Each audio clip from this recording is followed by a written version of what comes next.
Et là, donc dans les différentes options de type de gréement à choisir, eh bien, le gréement dit à effet Magnus, ou le gréement à cylindre tournant. Donc là, il s'agit de voiles rigides cylindriques.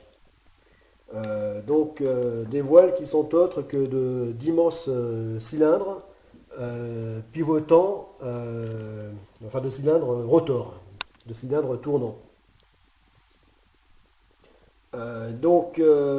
C'est un gréement qui a de gros avantages. Euh, Notamment, bon, là ça ne tient pas. Bon, je n'avais pas passé mon temps à essayer de les faire tenir. Bon, là tu as vu à quoi ça ressemble, c'est l'essentiel. C'est ce type de gréement, donc dit à cylindre tournant, eh bien, a l'avantage d'être très sûr et très solide. Un gros avantage pour les navires de commerce, par exemple, enfin les navires marchands qui ne peuvent pas supporter les aléas dus aux pannes et aux avaries diverses. Voilà, étant donné que ces navires ont besoin d'être fiables en permanence. Gros avantage, gréement très fiable. Voilà. Inconvénient, eh bien, c'est que ce gréement est parmi le plus efficace qui soit, donc le plus puissant en termes de force vélique, mais, mais seulement par vent de travers, c'est-à-dire vent de côté. Euh, Dès lors que le navire se trouve au pré, c'est-à-dire vent de devant, vent en poupe, ou vent arrière, ou alors avec le vent arrière, eh bien, le vent en poupe, eh bien, là, par contre, le gréement devient nul, devient, euh, totalement inefficace. Il perd toute sa puissance propulsive. Voilà. Ce qui fait que ce gréement a la particularité d'être ce qu'il y a de plus efficient lorsqu'il a le navire prend le vent de côté, bâbord ou tribord. Mais par contre, c'est aussi le gréement qui devient le plus déficient, le plus nul, euh, dès lors que le navire a le vent qui vient d'arrière ou d'avant. Voilà. Bien que très intéressant, et pouvoir d'être d'un point de vue technique appliqué dès aujourd'hui. Aujourd'hui, on a toute la technologie nécessaire pour euh,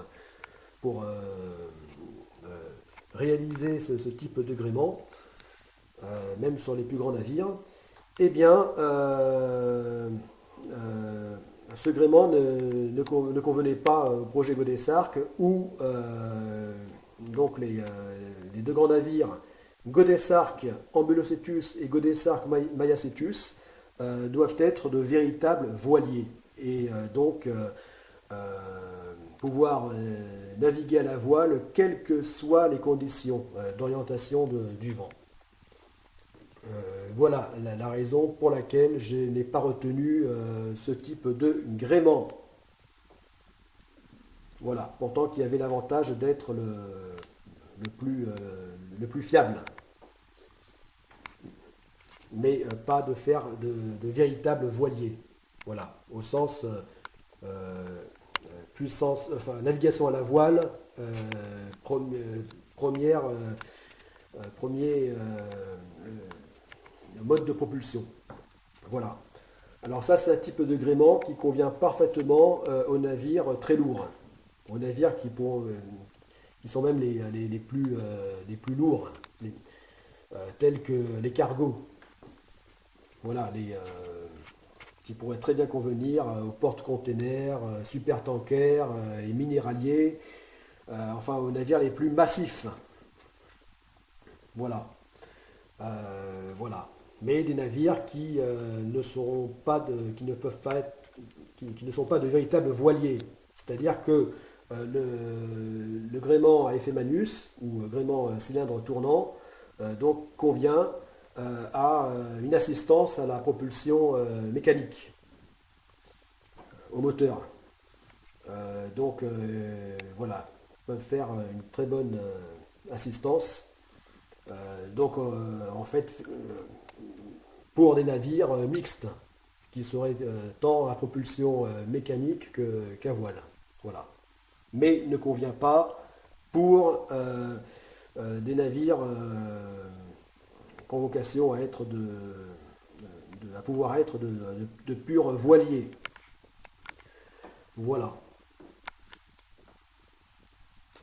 Donc gréement très intéressant que j'ai dû laisser de côté. Alors il y a une variante de ce type de gréement aussi qui est la turbovoile.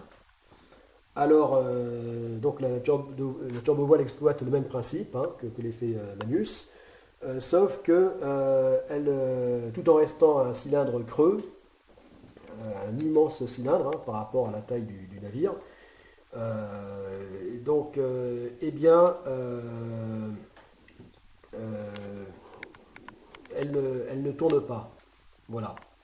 C'est-à-dire que c'est un mixte entre le cylindre tournant et l'aile d'avion. Donc la turbovoile, elle ne tourne pas, mais par contre, elle a un système d'expulsion de courant d'air de l'intérieur vers l'extérieur. Donc du côté par son bord de fuite. Voilà, donc un système de volée qui d'un bord ou l'autre, suivant que le navire reçoit le vent, eh bien, par un système de volée, crée cette portance. Voilà, cette portance qu'elle perd du fait de ne pas tourner, de ne pas être rotative. Mais bon, voilà, donc la turbovoile est dérivée donc de ce fait peut-être assimilé au gréement tournant, à la voile cylindrique tournante. Voilà. Ou encore à effet de Manus. Nom de l'ingénieur qui avait trouvé qui avait démontré scientifiquement le principe propulseur de ce système de cylindre tournant. Voilà. Bon, bien là j'ai dit l'essentiel. Voilà. Donc là, tu as pu suivre dans cette petite série de vidéos donc tous les types de voiles, de gréements auxquels j'ai pensé pour être appliqués sur les voiles des grands navires, des deux grands navires du projet Godesarc. Voilà. Finalement, de tous ces gréements, eh bien, j'ai opté pour le gréement d'Inarig. Voilà. Le gréement d'Inarig que voici. Voilà. Donc le mixte entre donc l'ancien gréement phare carré des grands voiliers d'antan et donc ce qu'il y a de plus moderne aujourd'hui, donc grâce aux nouveaux matériaux, l'informatique, etc. Donc grâce au phénomène high-tech. Donc un mixte entre ces deux univers opposés, qui crée donc le gréement Dinarigue. Voilà, qui est en fait donc un gréement phare carré, mais pouvant pivoter à 180 degrés et autoporté. Voilà. Voilà, donc j'ai opté pour ce type de gréement, puisque finalement c'est le meilleur compromis dans le cadre du projet Godessarc. Voilà. Donc là, ça fait combien de gréements auxquels j'ai pensé. Ça fait. Donc j'avais pensé au gréement donc Marconi, au gréement voile rigide, au gréement turbo-voile, turbo-voile, donc là au cylindre tournant. Donc ça fait trois modes de gréement auxquels j'ai pensé, mais c'est en plus en compte leur variante, c'est-à-dire la turbo-voile pour le cylindre tournant, la voile épaisse pour le gréement Marconi. Oui, ça on arrive facilement à une demi-douzaine à plus d'une demi-douzaine de gréements auxquels j'ai pensé pour donc la propulsion vélique des deux grands navires du projet Godessarc. Voilà. Donc, bon, bien de tous ces gréements, je retiens donc le gréement Dinarigue. Voilà, le meilleur compromis. Voilà. Je ne t'ai pas parlé d'un seul que je retiens aussi, mais que je retiens pour tous les gréements que j'aurais choisis, hein, les autres gréements. C'est le gréement kite, c'est-à-dire le gréement qui n'est autre qu'un cerf-volant de traction. Voilà, le sail kite ou la voile kite. Voilà. Et donc c'est ça le gréement kite. Tu le vois ici. Enfin, tu le vois. En fait, non, puisque il se trouve beaucoup plus haut. Il faudrait lever haut vers le ciel pour le voir. Donc, parce qu'en fait, ce gréement, eh bien, dans ce concept, la voile n'est plus physiquement en lien avec le navire lui-même, mais rattachée par un long câble. Donc, cette voile, donc, pour des navires justement de la taille de Godessarc, Ambilocetus ou Godessarc et Godessarc Mayacetus, hein, pour des navires donc, de grande taille, on va dire, hein, puisque 180 mètres de long, eh bien, déjà, pour ces tailles-là, le CAT sera au moins à 500 mètres d'altitude, donc à plusieurs centaines de mètres, la voile de traction. Voilà. Bon, ça c'est une voile d'appoint qui de toute façon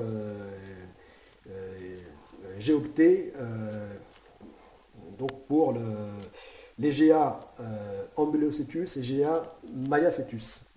Voilà. Donc quel que soit le type de gréement choisi. Voilà.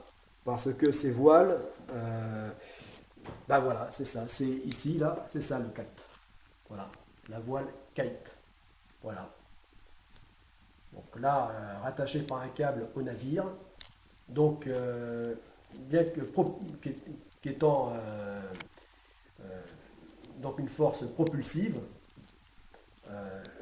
là, elle tracte le navire. Voilà. Elle tracte le navire. Et donc, voilà. Donc c'est un navire qui aura en plus comme voile d'appoint la voile kite. Voilà.